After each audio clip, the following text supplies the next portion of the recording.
I was what 8-10 years into experience, and this was a very large role across international markets. I mean, one of the bigger roles where I was figuring it out every day, saying, "Karna kya hai? Like, what do I need to do? I don't know supply chain. I don't understand so much about finance. Legal is beyond my understanding. My only conversation with legal so far was, please approve the. I mean, you're putting me in rooms with CEOs, etc. We're discussing pieces around whether we should continue the brand, not continue the brand. What do you want me to do? Take notes, come back to you? He's like, take decisions. You are the project lead and you are running the calls. You are running the shots. So you will be working with the various teams. And suddenly it was like a switch that clicked in the mind saying, often a lot of times our capabilities are limited by us. Grades and designations a lot of times are in our mind. It is what you do with the role that's given to you, irrespective of the level. Nobody's stopping you to go above and beyond. And I keep having that conversation with my teams, especially the younger ones, saying you don't have to stick to those guidelines, right? Who's stopping you to come up with an idea or a project or a plan? You're starting at a certain grade in an organization does not limit your thinking or capability. That role really taught me that, and that one conversation, opened up everything in my mind, and I did not look back. Hello, everyone. Welcome to another edition of the ContraMinds Super CMO podcast. Our guest today is a go-getter, a lifelong learner, and somebody who's willing to question the existing marketing playbooks. She's also somebody who has moved across industries, CPG to new startup categories as a CMO. She's worked with Kevin Care, Unilever, WeWork, and Megha Agarwal is currently the CMO of Tablespace. She's also a prolific writer, she's authored a book, she's also an influential LinkedIn voice. I spoke to her about why she calls herself a non-traditional CMO, a growth architect, and what makes her one, and how she transitioned to different industries, her learnings, her mentors, and what she learned from them. There's a lot more she packed in this conversation. I loved her energy, enthusiasm, and the openness with which she shared her experiences and ideas. Over to my conversation with Megha Agarwal. This episode of the Super CMO Show was made possible by the great folks at Moving Walls. Moving Walls provides a global technology platform built by out-of-home advertising experts, automating the process of planning, buying, executing, and measuring out-of-home campaigns. Moving Walls helps leading brands and agencies to move to audience-based planning, improve turnaround times with automated proposals, and implement programmatic digital out-of-home and verify campaign performances. Moving Walls helps measure, reach, and influence moving audiences across the world. For more information, log on to www.movingwalls.com.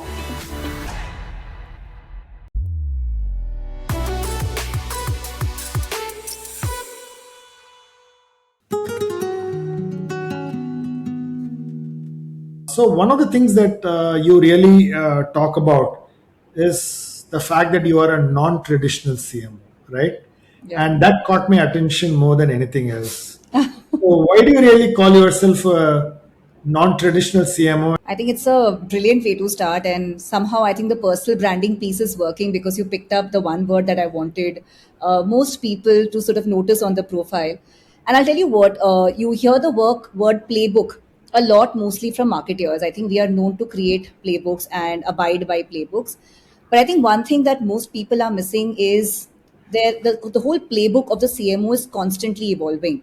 And as somebody who's worked a decade in a company like Unilever, which is a marketing institution in the country, for most people who've come out of that company, will believe and will tell you that that is, I think, the shortcoming that people see. You think that marketing is a parallel track and you keep working on it. You do the 4Ps, 6Ps, 7Ps. The Ps keep changing, but it is so much more. The moment the startups came into the country, the moment you see the kind of talent that is in the market, growth marketing became a vertical, digital marketing became a vertical, and somehow they were not marketing. They became their own respective verticals. That itself was very early indication that the traditional marketeer who was controlling some aspects of marketing would continue to only control that if they did not upskill in these and start owning them. And I think that's when I realized that I don't want to be the traditional marketer who's only holding some aspects of marketing. And all my roles, therefore, had an element of very different learning in every role that I took on. And therefore, I'm not your traditional marketer who will only treat myself or my function as an OPEX function. And I think that's where the playbook really changed. I'm creating my own playbook. I don't think I'm looking at any specific CMO's journey to say, here is the playbook that I want to sort of follow to be a successful marketer. When you say that you're a non-traditional CMO, and you also tell me that you're not using the similar playbooks, what does a traditional marketer have as a shortcoming, or if you ask me, the importance that business ought to give them, and what is it that you are changing in your playbook?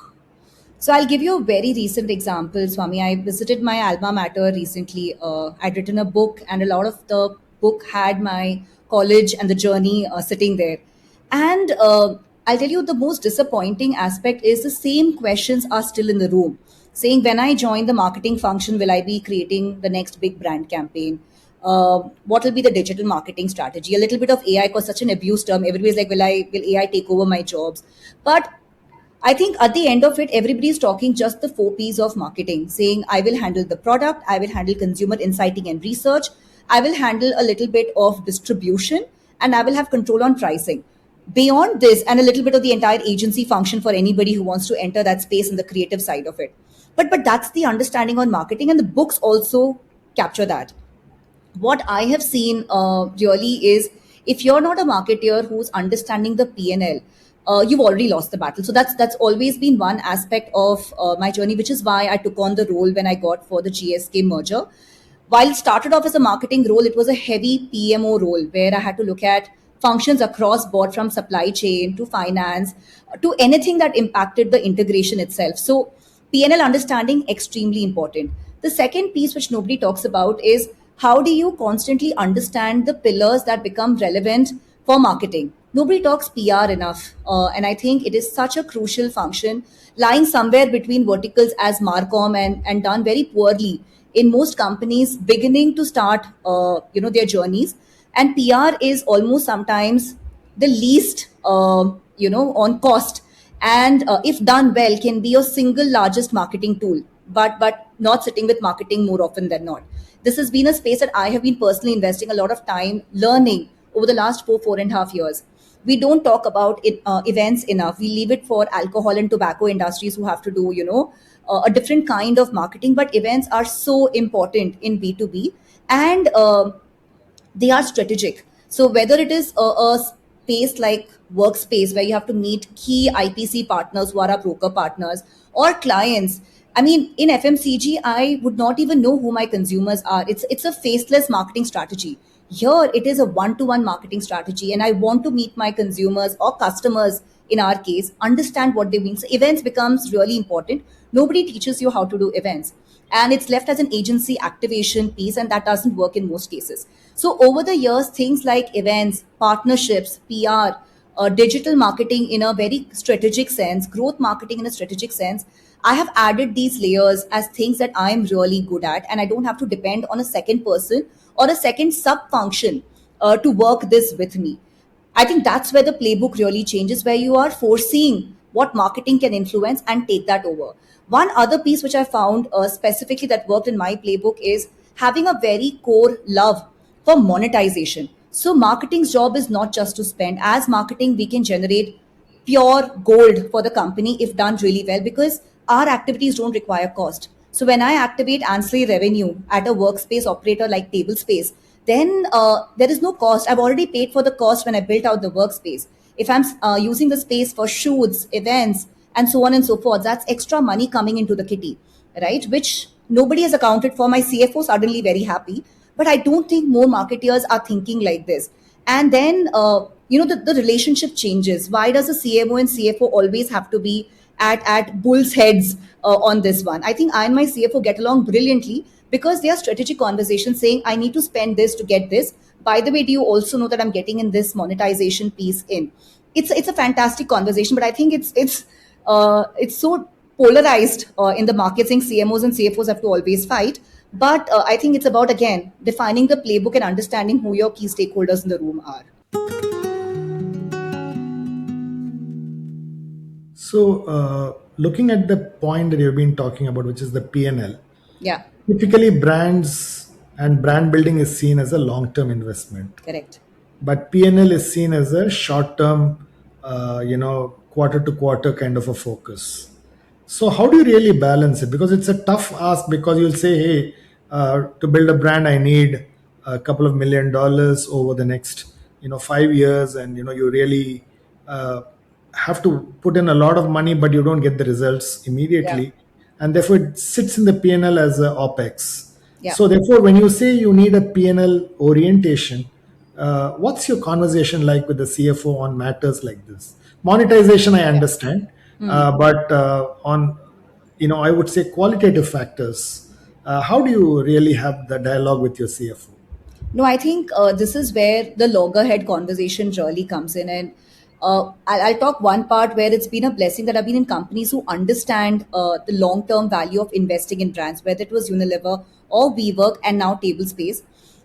Without a leadership understanding of why investment in long term activities is important, as a function, marketing fails in most organizations. Sometimes you get it as an inherited piece where there's always appreciation, and therefore you just take the baton and you run. But in those situations where that understanding is not there, it is a big job of the CMOs to educate. And trust me, you have leaders in the room. I've done it in organizations and functions and categories that I don't want to detail here. But education is the key, results is the key. So if you're able to demonstrate over long term how this really matters, and now thankfully there's enough research. Byron Sharp has done phenomenal research in this space that beyond a point, if you keep investing in short term, you are not impacting the top funnel. And you will be surprised how many CMOs already know this, and how many CFOs already know this. They just want their CMO counterparts to know this and be able to bring it to the table. Trust me, I think a lot of marketers just assume that the audience in the room will not understand. It is a test for the CMO to land that long term narrative really well. Once done, I think the audience is smart enough to get it. And honestly, my experience says that they already know it. They just want to get the confidence from the marketeer who is taking on that money, and it is a responsibility sitting on their shoulder. The other thing that you have done is you have moved industries, right? So you moved from Yeah. Kevin Care to Unilever to WeWork to Tablespace now. So what's this one disorienting insight that your MBA did not prepare you for? I don't know how to make it one because there are just so many. I think MBA and any formal education gives you platform, frameworks, and I think a sense of comfort saying ki I know some things. But I think the biggest thing that hits you once you step out is you have to be really open to learning. One thing that you have to be very clear of is what you've got from college or all the years of education does not prepare you for anything that will hit you at the workspace, because every day is a challenge, every day is a new learning, and you're constantly learning. Nobody teaches you for the real life decision making that you have to do, maybe sometimes right now saying tell me what to do, and I think that nobody prepares you for. And that's a huge sense of responsibility. For the longest time, I think till you're in college and till your first job, a lot of your decisions are taken by people around you. You are mostly executing them and maybe a party to the decision making. But once you're out, that entire piece can be sometimes the most scary for a lot of people. And especially if you're growing really fast, that's one thing that you have to be very comfortable in your skin with and be okay with. Good, bad, ugly. I've taken a call and I'll take full accountability. Nobody prepares you for that. So you've been in Unilever, and it's almost like Unilever actually, teaches you the master Yeah. class for brand building. So if I were to ask you, what is this one brand building culture that none of the case studies or documents that you see online, that you see in conversations, that you believe that you picked up, and can you share some learnings around that which you believe you picked up? So for Unilever, I think you can leave Unilever, but you cannot leave Unilever or the Unilever in you ever. It sort of solidifies all things marketing. I will talk about a concept. I think the slight difference is it is available a lot as content, but nobody tells you how to do it. And I think Unilever does that really well. So everybody talks of consumer love, consumer obsession, and the fact that everything starts with the consumer. There are several researchers, several brands who talk about how they obsess over it. But what I learned at Unilever is how, and really how do you go about that entire love and affection. So, and then this happened, more by seeing. So our CEO Nitin Paranjpe, and I was one of the lucky ones who worked during his stint. He was visiting one of the markets, and he did a lot of these surprise visits. And he just walked into a shop and started having a conversation about the brand, about how the placements are, who picks up what. He called up the CMI head and said, I want to do some 2 or 3 consumer visits while I'm here. And as a very young marketeer at that time, to see the CEO himself put in that kind of effort, spend some time, listen to stories, the same kind of story over and over again, with so much curiosity, genuine curiosity to know what happens in my consumer's life who's using a 10 rupee detergent bar. That level of obsession brings insights to life. And I think that was a big thing, saying at no level, no matter whether you are the CEO or the management trainee of a multi-billion dollar company, when you're with the consumer, he's here, right? He's at the pedestal, and we are here to learn humbly from you. And I think that is something that I learned, which is very, very precious to me at Unilever. We've seen, as in during my stints, I've seen, leadership stand, including myself, watch consumers clean their toilets, understand how it works, cleaned the homes of consumers to understand how it really works. Why is it so difficult? Why the 10 rupee soap bar has to do 2 buckets of clothes at least to ensure that she sees value, not the value that I see in my eyes. So when they say that, companies who operate out of these castles, I don't think that's true for Unilever, because time and again we are forced and pushed to go live our consumers' life to be able to bring those insights back. That's why they're able to do phenomenal marketing. That playbook cannot be taught, because you can tell people go do these 500 hours of consumer etc, but how, and the eagerness with which you go, that experience stays with you forever. The linked part to this, and I think I'll just end with that, is when you are in rooms, you also become that voice of the consumer. So you bring that learning, you share that learning in rooms, and always share your point of view extremely strongly when there are conversations on cost reductions, formulation changes, and those pressures will keep coming to an organization given the VUCA environment that we are in. But you are the voice of the consumer, and that company gives you the freedom to say it won't work, or do this and only then it will work, or push for the research and the blind test. You are the voice of the consumer, and it is your job to ensure that you put that point of view across, so that every decision that the company makes, the finance team, the supply chain teams are doing their jobs. You have to do yours as a marketeer and stick true to that job. That I carry even today, and I think it's become more relevant in a B2B environment where my consumer is sitting right across the table. So I have two related Yeah. questions. I have no doubt the fact that consumer insighting is probably something that Unilever has taught many of us, right? It's Yeah. taught many of us. Uh, the challenge that I see is uh, sometimes Unilever has been a laggard in innovation. It's been a laggard in insights to action. So where do you think the challenge of the curiosity moving from an insight to an action to an innovation, where is the breakdown and where does it decouple in your view? So it's interesting, right? So while we might call it a laggard, I think it is the style of operation of an extremely large mothership of sorts. And I think we've discussed this in multiple forums. It's not like that Unilever does not know, or a PNG does not know that they are these large ships, and sometimes they might miss on opportunities because of the sheer process and the sheer rigor they put into every decision that they make. I think the startup culture, and it is still very new. We're calling them laggards today because we are seeing some companies do it much faster at scale. These companies are willing to take higher risks, maybe a higher risk of appetite for failure as well, because the damage is only so much as they start. every decision that goes wrong for a Unilever not just costs them millions, but also impacts their brand at that scale.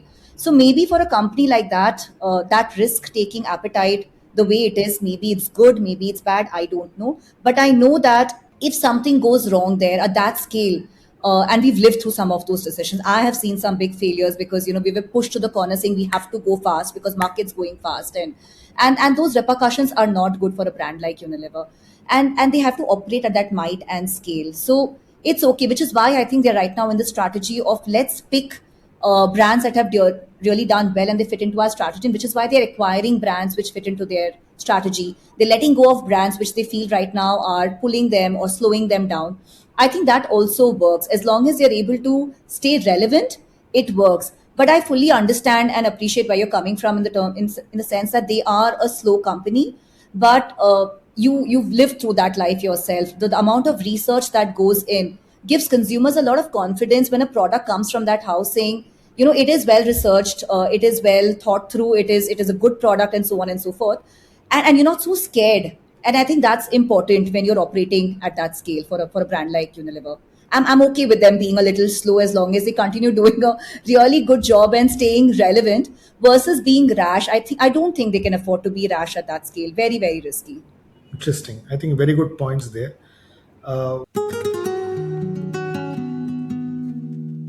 What made you switch from FMCG to, say, WeWork or a table space? Because that's unlike any marketer, right? So, what did you Yeah. have to learn and unlearn and relearn when you did this transition? You have no idea how many people have asked me this, Swami, saying from ek to one, you move from FMCG, which is every marketeer's dream, to real estate, which not a lot of marketeers go to. And that too from Unilever, which is like this large mothership, to a company like WeWork at a time when there was COVID, when people thought Flex is gonna die. I I don't know. It's like I said, I'm running my own playbook. I go on gut a lot as a marketer. So while data is really important, when I decided to move from Unilever, the reason was around wanting to do different things, adding more to the layer of my playbook, saying I know FMCG really well, I know B2C really well. I've done global, and I think I know certain aspects of marketing really well. I was very interested in a pure play P&L ownership role. I was very keen on that. And I wanted to add more layers beyond digital marketing and the four P's of marketing. And when WeWork came as an opportunity, it just opened up all of these layers, which suddenly looked extremely exciting to me, saying, here is what I get to build. At Unilever, I was working on brands that have been carefully built and nurtured by several marketeers before me. With WeWork, I had a chance to, plant my own little plant and then see it grow and hand it over to the next marketeer, which does not come a lot of times. And I think I was ready for that. The GSK role also sort of helped me take that decision because after that, everything seemed small. It was such a large role. It had so much freedom. It had so much decision making power that I think whatever Unilever would have given me next wouldn't have satiated my appetite for risk. So therefore, I think I took the plunge. It was a big risk, but I think one of the best decisions I've taken in my life from a career point of view because I love the space right now. I think I'm loving the fact that I'm building, and I've realized that this is the area that I enjoy most. So I'm great at nourishing and maintaining brands, but what I love phenomenally is building, and this is a space that I think I'll continue to be in for a while. So, what does it take to build a category like what you're doing now, and what did it take differently to build a category like a well-oiled FMCG brand? So, what are the rule books that you think you are unlearning or relearning? So you've answered it in your question, Swami. So I think when I had a brand which was already working, I had to really just follow a very, very well done playbook and ensure that whatever I'm adding, kept adding to an already really good playbook. I had to maintain some things because also I'm not a believer that you have to always rewrite the playbook as a marketer, especially when things are going really well. But you have to keep adding to it to ensure it does really well, which is what I did through those stints. And when I came to a build role, I had to create playbooks. And I think that is a very, very big difference. Suddenly, everything that I had learned was in a lot of ways not relevant, right? Because I was used to having processes, I was used to having playbooks. Imagine walking into a system where, there is no email marketing tool, there is no CRM, broken tools, and suddenly you're figuring, saying, I want to, you have these 1,500 ideas saying, we should do email marketing, we should do digital marketing. You realize your GA4 is not set up, and people are asking, what is GA4? So I think my big learning on build is to not get too excited about the fact that I have a marketing plan and this is how I'm going to build. It is about just taking a pause and understanding, taking stock of what you've really signed up for, and laying the foundation really well. And I think across WeWork and Tablespace, what I've really done is that. So year one, 1.5, 18 months is about strong foundation building, and then you take off. Because by then you've got the house in order, you've got the basics in place. On some of the brands that I've worked, there were no logo files, there were no brand playbooks. And therefore, as a marketeer, a lot of times what you get for granted in large organizations, you are starting from scratch, and they are so important, and they also help you build that strength as a function in these companies, saying, my god, this is what this function really does, and takes you from 0 to 100 really quickly. And from there, then there's no looking back, because then you've got your playbook set, and the entire companies and working with you together to scale the function further. So how was it, to build the foundation? Because when you come from an established, marketing company, uh, uh, a brand book or a brand key Yeah, or stuff like that, you kind of access and you get it, correct. and suddenly here you have to build it, and a lot more real thinking has to go into it, Yeah. and you really also don't have the same kind of talent around you, Yeah. right? So what are the frustrations and the joys you went through? I think it was very frustrating initially, saying, my God, how can we be operating for all of these years without some of these things? But that phase passes very quickly, Swami, because you realize that I don't have this, but I need this really quickly. And you know what? As a woman who runs her home, it's like, I've got guests coming at home. I don't have XYZ ingredients, but what is next step? So I've gone through the frustration really quickly because I'm expecting people home, and it is exactly that. So the frustration passes really quickly, and then you get into a very hyper build mode. And I think I thrive in hyper build modes, where I then have my own checklist saying, here are the 15 things that we need to attack. And you're right on talent. A lot of places where I started, I didn't have teams to build aspects of the brand that needed building. I mean, if those teams were there, I'm assuming those aspects would have been built already.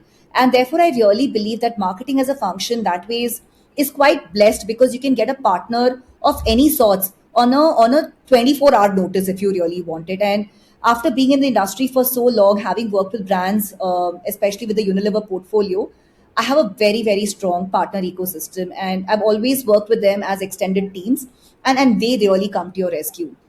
So the idea is you should know what to fix, and then from there on, you're already sort of on the fixing spree. But identifying that is very important, which is why, to my point on, when you enter a setup where don't start saying, here is what I'm going to do from a building the brand point of view. You have to figure out whether you have the right tools and the right ecosystem, the right foundation. Fix that, and then plan. You already know, I mean, as a marketer, you already know what you need to do. It's the standard stuff that you do, but it will not work till you have the house in order. And I think with teams, without teams, once that's identified, you can plug play solutions and take it live. So did you find it difficult because what you thought was taken for granted, uh, you would actually access it on a central drive and you'll get Yeah. it. But in the case of, say, the WeWorks and the table space, you have to go build it, right? So when you're going and building it, suddenly you realize, hey, I didn't know this. Hey, is this so difficult to do? Because what you thought was like a couple of days work Yeah. suddenly is like a fortnightly work, right? Yeah. Yeah. Yeah. So did you go through that? Because as an entrepreneur and a startup guy, I went through that because I found that I work in a multinational, and I realized that, oh, it's so easy to get it overnight. But here, suddenly I realized that I didn't know many things, and I had to Yeah. be vulnerable to my own team. Did you Yeah. go through the process? So some pieces were actually very surprising, so and very frustrating, honestly, which is the entire Martech piece. Uh, as a marketer, you know how to use these tools, but you might not know how to set them up and the complexity required to set them up. And across now two organizations, I have sort of set that process, and I really had no idea on timelines on this, and it impacts a lot of your planning, right? Because you go ahead and commit to the board saying, here is something that I want to do, it's possible in 3 months, and it's already 6 months and you're still in some processes which you don't know why it's taking that long, because honestly some of these pieces are not your direct control pieces saying, I get these three people and these two partners and it's done. The dependencies on multiple functions takes a toll, and they were operating perfectly fine without you. You come in, you say, here are the five things that I want. They're like, matlab, why? And it's not core priority for you. So I think that can be really frustrating. But what I've learned now, given this is the second space I'm doing it, is you lobby for it right in the beginning. So it is important that you don't say that, here is what I'm going to do, but you take the entire leadership team through your plan, get their sign-ins, and then everybody is aligned saying, here are the five things that are hitting three other functions where support will be needed. And that is very important. A lot of times I think this whole piece around I did it, I won, is a huge problem which leads to failure. I am okay if I don't win. As long as the brand wins and the company wins, I'm in a very great space, because I mean, at a certain level, the I doesn't really matter. But I've seen that a lot of failure happens because of the I. And at leadership level, that lobbying, that landing the information, getting the support is extremely important. Otherwise, no matter what your intent, how deep your pockets, you will fail. And I've seen a couple failures happen very, very early on when I was trying to build functions. And I've taken big lessons from those. Interesting, brilliant. I think very lovely insights, and some of the points that you said. You don't necessarily need to win. The I has to be taken away, especially if you're working in marketing. Uh, what I found one client said was the function that has to be most open in my company is the most closed. That's what the CEO said. Okay. So I think for me it was a bit of a shocking moment because he said that's really what the CEO said. Okay, so I really love what you said. Contraminds is a podcast dedicated to decoding people, minds, strategy, and culture. We interview and learn from high performers so that you can apply these lessons on your journey to becoming the knowledge worker athlete you were meant to be. The Contraminds podcast is available on all leading podcast players, and if you are interested in revisiting past episodes or taking a look at our show notes from this episode, please visit us at www.contraminds.com. And now, back to the show.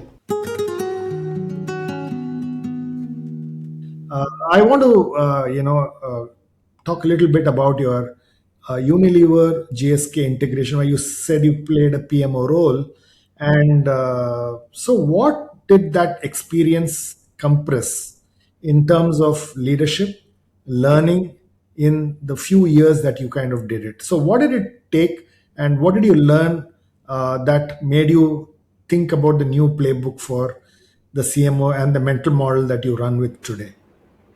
The biggest thing, Swami, and every role has its own thing. Unilever, for all its amazing pieces, is also an extremely hierarchical organization, right? I mean, the grades matter, the designations matter, and rightfully so. Some of the senior leaders come with a lot of experience, and this particular role, I think, just broke all of that for me. So a lot of kudos in my head to Unilever to trust a young resource with something like this. I was what, 8, 10 years into experience, and this was a very large role across international markets. One of the most covered pieces on media for Unilever, because it was one of the largest integrations in the FMCG space.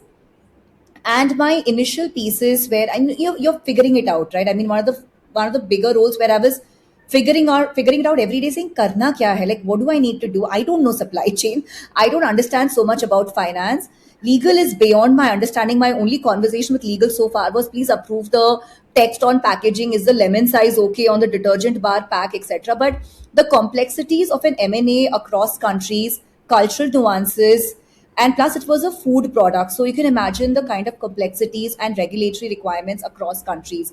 and I'm just thrown into it, right? And lots of trust from the organization, which also puts a lot of pressure on you, saying I cannot afford to fail because I've been handed over this responsibility. And after the first couple calls, when things were not moving, I had this chat with my then boss saying, I mean, you're putting me in rooms with CEOs, etc. We're discussing pieces around whether we should continue the brand, not continue the brand. What do you want me to do? Take notes, come back to you? He's like, take decisions. I was like, how can I take decisions? It doesn't make sense. At that time, it just seemed like, you're joking, right? I'm not sure what I'm supposed to do in these rooms. And he's like, Mika, your grade is at Unilever. That is an internal conversation. From the point of view of the project, you are the project lead and you are running the calls, you are running the shots. So you will be working with the various teams. You will come back with plans and share whether we continue, say, chocolate Horlicks in Africa or launch a separate product in South Africa. You have to discuss, understand, and come back. So you will have to stop thinking designations or grades, but think about the role that you've put into and come back and share that with the teams. And suddenly, it was like a switch that clicked in the mind, saying, often a lot of times our capabilities are limited by us. I don't know if you've seen that, and this Instagram doom scrolling sometimes gives you some very interesting concepts. So I saw Yeah. this video of this ant, on a piece of paper, and you keep drawing lines and it keeps going smaller and smaller because it thinks those lines are real fences for it. Grades and designations a lot of times are in our mind. It is what you do with the role that's given to you, irrespective of the level. Nobody's stopping you to go above and beyond. And I keep having that conversation with my teams, especially the younger ones, saying you don't have to stick to those guidelines, right? Who's stopping you to come up with an idea or a project or a plan? You're starting at a certain grade in an organization does not limit your thinking or capability. That role really taught me that, and that one conversation opened up everything in my mind, and I did not look back. So through COVID, we handled that, and I think it was the entire international merger was a phenomenal success for the company, and it was at one conversation. So one, I got phenomenal trust from a company like Unilever, which by the way is a slow company, process driven company, and then they do things like this, saying a young resource can handle this, and they show such trust in their resources. And second, it's not just trust on paper. They empower you to sort of say, go ahead. You fall, you fail, we are there. Try not to fall and fail, but if you fall or fail, we are right here. And I think that has been a phenomenal piece for me. I don't think a lot of people get the opportunity and the right bosses, and I think I've been blessed, and that's very important. So in marketing, also being at the right place at the right time is very important, and I think I've been lucky that way. Very interesting. So, when your boss said take decisions, Yeah, uh, so how did you go about it? Because you may not know a market, yeah, you may not know a category, you may not know a consumer need, yeah, you may not know the competitive, forces yeah. in these categories. So, how did you go about taking those decisions? I think that's where the marketeer piece comes in. So once you're pushed to a corner, Swami, I was somebody who had handled brands. So I built a beverage category at Cavin Care. I've launched categories for Cavin Care. I've built Rin, scaled Rin. I've worked on purifiers, which is one of the most difficult categories in India. So it's not like I didn't know how to do it. It was just about a limitation in my mind on I can't do it. I'm supposed to be doing PMO. But launching into markets, expansion, or killing categories is my core forte. I'm a marketeer. So I think even the company is smart, right? They hire for skill and they hand roles basis skill. And this role, while it required a large part PMO, had a very, very strong marketing requirement in terms of what do we do with portfolios across markets. And the playbook was very simple, right? I mean, once I knew I had to take decisions, then my PMO narrative shifted from just project management and timelines to sitting and spending time with the marketeers on the other side of the table and taking their view, because they understand, like I said, it's not about me, right? They know their brand best. So I was a sponge. I was absorbing what works, what does not work, talk to the sales teams.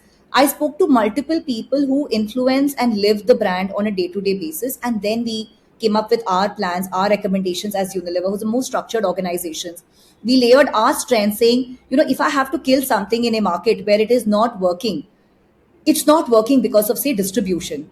Unilever's largest strength is distribution. So we technically don't have to kill it. The moment Unilever takes it over, the distribution takes over and the brand can still work.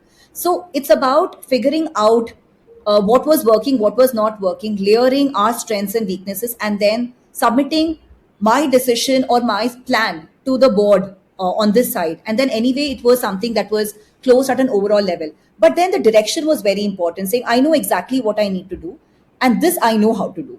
So it was about giving that power to the person, saying, come back with your plan. And then that also puts a lot of pressure. So a lot of research went into all of this before the plans could be submitted to the category leads on this side. Interesting. You call yourself a growth architect, and literally one thing that I picked up was, if you're a growth architect, the way you touch a brief, the way you handle a budget Yeah. must be very different if you really have to architect growth. So, how do you really approach it? So I think one of the things that works when you say you're a growth architect and we bring the word brief to it. So my briefs are very unconventional, right? A lot of, and let me take an example. So a lot of agencies have very standard brief templates saying, tell me what you want to achieve, which category, is it a short-term thing, long-term thing? I mean, it's like the standard stuff that you fill in and share. Now, all of that is basis a current understanding, a current requirement that you're really looking for. A lot of times the impact pieces that we're looking for don't come from these briefs, because if I had it all stitched up in my head, I would get the ideas and I would just go say execute. A lot of my briefs are open briefs saying, here are 3 or 4 large challenges that we are seeing as a brand, or here are 3 or 4 large areas that we're seeing globally as growth, but we're not seeing it for ourselves, or trends that I'm seeing, but we're not doing much about it, and push the challenge to teams and agencies, and then the ideas that they come back with. So it is about boxing them and saying, isme ideas leke aao, or you give them a problem statement and trust them to come with solutions. A lot of times we think we know all the answers and we want a plan around a solution or a plan that we've already thought of. We want execution folks. I want my partners to also think, because I think that's the difficult part. Execution beyond a point between multiple agencies, they'll figure it out and one will do slightly better than the other. But thinking is what gets the needle moving. And some of the best ideas for me have come when I have issued briefs like this saying, here is a problem that I'm facing, or here is an opportunity which I think I'm not tapping. Come back and tell me, how do we, open up this entire space for us? And I think that's where I think I call myself a growth architect, because it's not about tying and expecting people to work in a certain way, but getting them to work with us. And I'll tell you what, these briefs the agencies take very seriously because they love to think, they're not allowed to think enough. So, yeah. So, a related question that I have Yeah. is, how are agencies prepared for this change? Because the agencies that I have seen to the agencies that are there today, they are so verticalized. Pretty much the CMO, in my opinion, is almost like the Zubin Mehta, right? You have to orchestrate everything because they don't know what they are doing with each other, right? So therefore, are the agencies of today, the right partners in your thinking, and what do you think the agencies need to do to really be relevant for the now and for the Yeah. future? So, Swami, I think I'm sort of going to contradict my entire point of view earlier on the whole laggard versus quick piece. So, right now, given I'm in a very startup space, I don't think the traditional agencies, and which is why we're seeing stories of agencies shutting down, exactly for your reason. They've not figured a way to grow and evolve to this startup thinking. I still believe while we are a very large, upwards of 3,000 crore company today, um, we still work like a startup, high hustle, and we don't have the liberties of a Unilever, for example. We're not that large yet, and therefore everybody in this space, the category is about 10, 12 years old, and therefore we need hustlers. I work with very young agencies who are extremely hungry, agencies who want to be treated like extended marketing functions, and who want to do a lot of very interesting creative work, whether it is AI, whether it is, creating IPs, whether it is creating absolutely new stuff in the market, which is award winning, is extremely exciting to this bunch. So I work with young hustler agencies, and trust me, the kind of work that they pull out is phenomenal. They just need confidence from the brand side, saying, we are listening to their ideas, willingness to spend, willingness to experiment, and they're able to do a phenomenal job. I have tried briefs with the much larger agencies, especially on the creative side. I think on the media we're good because that playbook works at scale. But for creative, I have struggled with the larger agencies, and I think it is best to work with smaller. I've tried, and I think from an agency point of view, what they need to do is really learn from some of the younger agencies and not just be paranoid about them, because they're doing some really good work. Most of the awards today are also being won by some of these younger agencies who are doing such good work in the IP creation space, virality, social content.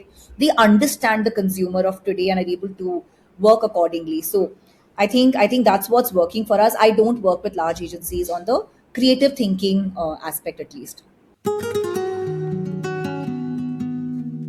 So one of the challenges that I see with the agency, and somebody who's experienced as you on the marketing side, Yeah, the typical remuneration model does not work, right? yeah. It's a cost plus model, and IPs are not paid for by clients. So you actually have a valuation model, okay, and you basically go out and become $1 billion unicorn, right? And I'm not saying you, but I'm saying a lot of startups, Yeah. okay. The agencies have not learned the art of valuation, right, Yeah. of their ideas. So, have you kind of worked on a different business model or a remuneration or a revenue model with the agency so that you build unicorn agencies? So, to be honest, not really, but I have worked with an agency partner who's working exactly on the thinking that you just mentioned. And I think their agency stands out because of that. They actually go out and say no to clients that they don't want to work with. And I am seeing three, four agencies pick this up, and that's the future, really. I don't want to name any because everybody's got their own commercial model going. But as a marketer, I think it's phenomenal. At the end of the day, especially with AI and to all the conversation on AI, everything will become the same. What you are saying, what I am saying, or any other marketer, because everybody is using these tools. So, what will stand out is creative thinking. I keep telling people who talk about AI so much, saying we keep talking about marketing as art and science. And I remember my time at Unilever where the science part of it was really valued, saying how much can you do quant research, how much can you do data. The art was there. It was assumed that it is there, and that's you need to have that to be a marketeer. But the science was really upped. Now the science is becoming the common piece because all the AI tools are doing that for you. The creativity has never been more important because that's what I don't think an AI tool can do today. So agencies need to understand this entire piece because honestly they are the creative brains that work with most functions and figure out monetization accordingly and work with clients. Somebody being on the other side as a decision maker and the one holding budgets, I'm open to a conversation, especially if I'm getting something which is completely breakthrough. And I can work on that same thing with the kind of agency commitment. Also, the whole IP model brings in commitment from both sides. It's not somebody who's just taking retainer or a cost plus approach. It's like a labor job, right, where I'm paying for the hours. It doesn't matter beyond a point. But here I'm paying on project where there's ownership, and suddenly it works really well for both you and the agency. So I think there's a lot of meat there. Am I trying it? No. But the smarter agencies who know they have the talent, they are already doing this, and God bless. I hope we see more of these.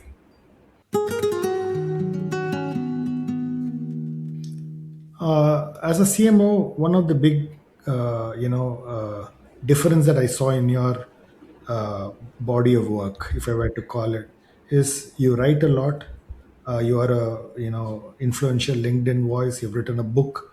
So, what is one thing, if I were to call it, which you wrote, which resonated with, practitioners, which even surprised you, saying, "Hey, I didn't think this will kind of resonate with my audience and with my I would say, fellow practitioners. So anything that caught you by surprise? So I'll tell you what, I've not written a lot about it, but it is sort of the foundation of my book, but I've not articulated in such a way. You know, when I was a child, meaning maybe I was in early college, one of the visuals that caught my eye during, I think it was Women's Day, where, you know, you see this beautiful format of the woman, like the Indian goddess, with multiple hands, one holding the laptop, one feeding the child, one cooking. That visual got me very annoyed. You know, I think it still irks me when people use that visual. And I've spoken about it in forums, and I've spoken about it in my book in some form. I mean, it's the basis for this entire thing, saying this whole multitasking thing, whether it is woman or man. I mean, today even men are doing this, where, you know, they are single parenting or whatever, is such a false depiction of anybody, because you are putting this societal pressure on somebody to be handling it all. You know, this whole juggling the balls and never being able to drop it. Only the Joker can do it because he's practiced that over the years. Try doing it, it's not possible. So, why are we expecting somebody to be able to do all of this perfectly and not fall? You know, the cases of depression or the cases of, you know, anxiety, postpartum, all of that happens because there is so much pressure. And it links back to the four burner theory as well. So there's a scientific explanation of that as well, saying you will have to, and when you see the stove, all flames don't run equally. So if you want one to burn really high, you have to compromise or slow down the other, so that that one flame burns. So if you want to commit those extra hours at work, you are missing the time to maybe read that story to your child, because the child is slept by the time you come back home. And you should be okay with that, because you took the call to stay those 2 hours at work. And I think that education, especially as a leader, to your teams, to your partners, to people around you, your family, is extremely important. I think when educated well, it resonates, which is why I wrote the book. She asked for it, saying you have to ask. Don't assume that people around you will understand why you can't balance everything, because everybody has been taught that you can balance it. And the book is just about that, and it's resonated very well with people who've read. They appreciate the fact that, you know, you have to ask for help. You have to tell people that, you know what, I am going to be late, pick up my son. And build that ecosystem around you, so that people understand what you do. So my children, for example, you know, they're 7 and 12. I have a son and a daughter. And when I'm in meetings or when I'm taking calls, they understand and they know that mama works really hard. And that's important to educate them, right? So they appreciate what I do, they appreciate I work, and they don't take it for granted.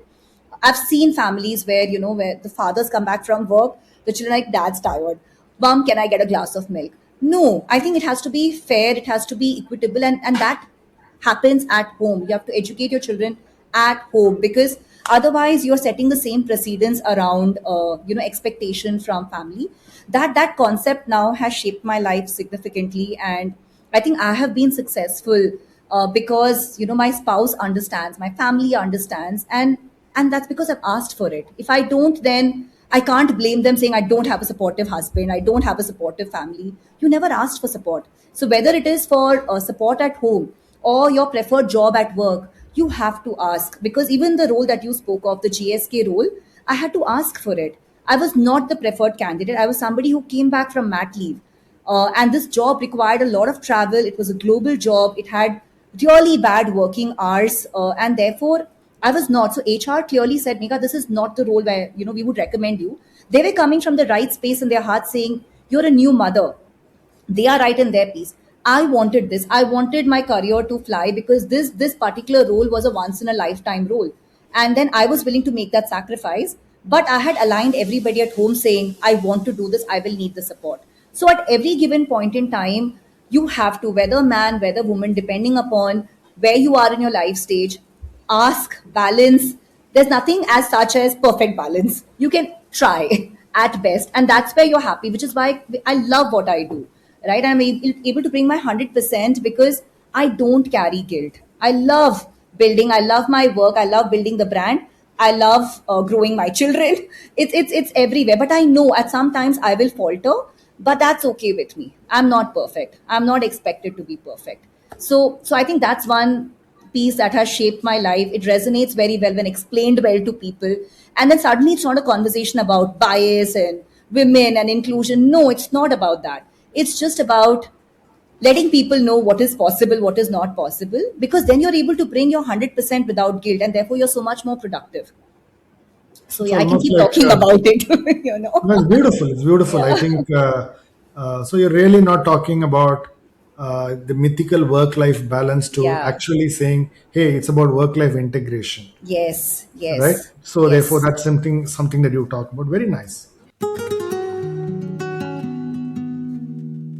I'm going to ask you, uh, from whatever I hear and whatever I heard and whatever I see, there are people, mentors, sparring partners, adversaries who would have shaped what you Yeah. are today. And what did you learn from them? And can you share, what was the interesting moments that made you stop, made you reflect, and you continue to actually apply many of their principles even today, or maybe you've added a lot of learnings on top of them. Swami, this is such a beautiful question. And, I can't emphasize the importance of mentors, coaches enough in your life, especially as a woman leader, because you know what? I think we don't spend enough time in building the right networks, the right mentors, coaches. I think men do it a lot better, and there's a lot to learn from them on how they do this over casual conversations. They take advice really well. I don't think women do enough. I have been lucky. I think at every stage of my life, I've had somebody who's always been a bouncing board. And one of the things that I've learned is none of them ever told me what to do. And that's brilliant. And I carry that with me till today. They spoke to me, they heard me. I think heard me more than they spoke to me, and laid out options and directions. And the decision always was left to me. That's very powerful. We all love to advise, we all love to tell what to do. But I think some of the most amazing coaches, mentors that I've encountered, they just listen to you and basis their experience, share what all is possible, and leave it to you to say now you know what is best. And that's been very powerful for me. And I think important that you stay in touch with people, at least the ones that you know will listen to you unbiased, will not judge you. And you need to have different kinds of people. That's also very important. So there are people that I reach out to for career advice, for how do I manage my teams, or when I am stuck with a difficult decision at work, and you are put in some difficult spots. You might have to let go of somebody that you might not agree to, and there are complicated pieces. You've been through all of that, I'm sure, and therefore you need somebody who can just listen to you and play part in what you should technically do. And you also need a very strong personal support system where you can reach out when you're feeling overwhelmed at work or at home, because a lot of times, and this has been my experience, and I've seen enough people go through depression cycles, anxiety cycles. It's more common now than ever. And I think a lot of time it's because people don't have the right ecosystem where they can have open conversations, get guided. And if you don't have that, have a medical practitioner work with you. It doesn't matter, but have that safe space to have conversations which are troubling you, because today it's very competitive. I mean, my 7-year-old son and my 12-year-old daughter are sometimes discussing what will we do in the future. I'm like, my God, you guys are so young, and they worry about things like this because some of their friends have already got things figured. But that's the environment that we are living in, and I think most organizations, leaders have to sort of guide their teams, their peers, to sort of have these two ecosystems at place where they can have both kind of conversations and be guided.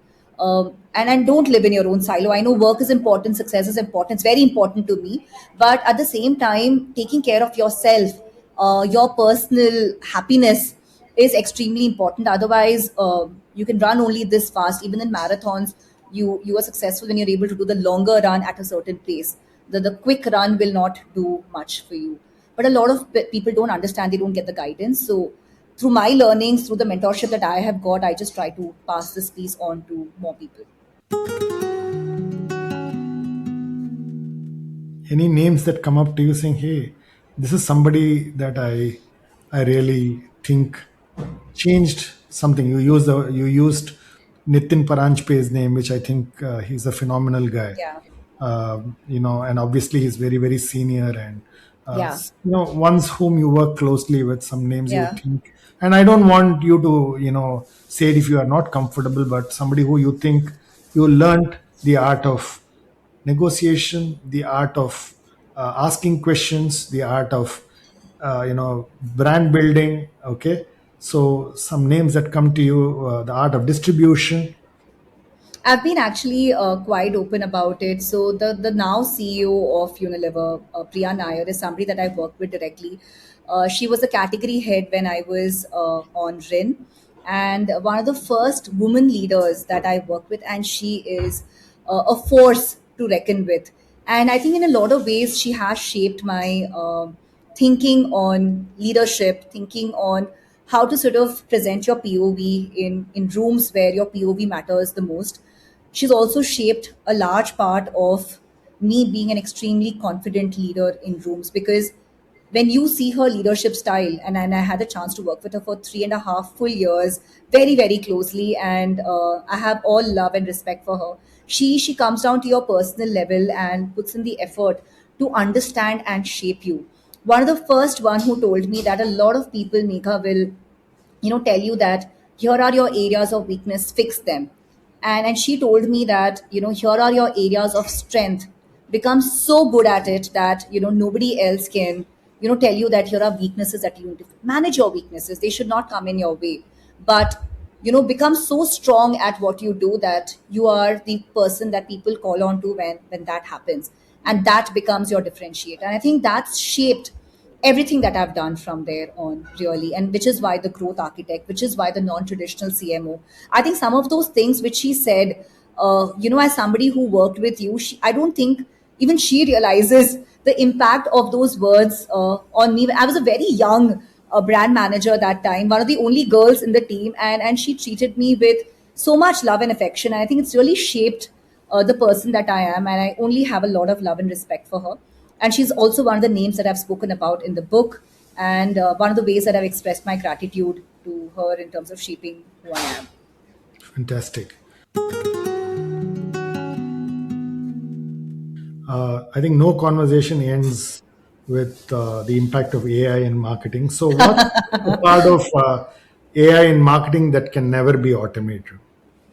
Now, like I said, I think creativity will singularly be the most important piece that marketers bring to the table. AI can't love consumers, and it's very important that there is that we've spoken about it at length around consumer love and obsession. AI will use math to sort of come to decisions, suggestions, product ideas. Oftentimes we tell that consumers tell you what they want. I mean, they don't tell you. They will say multiple things around, problems that they are facing or something not working. They will never tell you that they need a product. Right? It goes back to the whole conversation on how cars happened. If we asked consumers, they would have asked for faster horses, not a car. Right. And I think that's the thinking that a marketer brings to the table, because AI is today working on existing knowledge. It is not creating anything new. Cars didn't exist. Claude or Gemini or Perplexity will say horse. It will not say car, right? So I think that aspect very truly stays with marketing. I'm sure there will be evolution in this space. Maybe it'll start playing creative as well. But that also pushes us to keep working harder in this space. One of the other things that I would want to add here is, when industrial revolution happened, people thought, oh my God, all the jobs are gone because suddenly manual is becoming industrial. Da da da. There was a whole conversation. When internet came, people were worried. When modern trade came, people thought the general trade will get over. E-com came, people thought something else will get over. The point is, we are evolving as a community, as human beings, and something new will always keep coming. It pushes us to keep getting better and keep expanding what we are really capable of. So maybe AI will become more creative like humans. By that time, humans will also have become better at something else, which AI can't. We created AI. We should not be scared of it. We'll create something else. So I think that's my view on AI. We should not be scared of things that we ourselves create, and figure out how we continue using them so that we can do our job a lot better. We created it for exactly that. What do you think the next generation of marketers need to prepare for the new environment, the environment that's going to be there in the next couple of decades. Yeah. So, what would you think are the three or four, I would say, uh, roots or pillars that will stand the test of time? So one would be, I think we'll start with the consumer, saying, always keep your consumer at the center of everything and keep building around that. Because I think today it's become very difficult to be a marketer. The pressure from ever evolving tech to CFO pressures to pressures on speed, time, show me result now. So it's never been more difficult to be a marketer. So therefore, keep your core very, very intact to consumer because that's the only narrative that will win you in the room. Second, keep evolving. I think you will have to believe that no playbook is a constant, and therefore keep challenging your own playbook before somebody else comes and challenges you. Because it's better that you're challenged by yourself than somebody else and you're caught off guarded. So constantly keep innovating, constantly keep working on this space.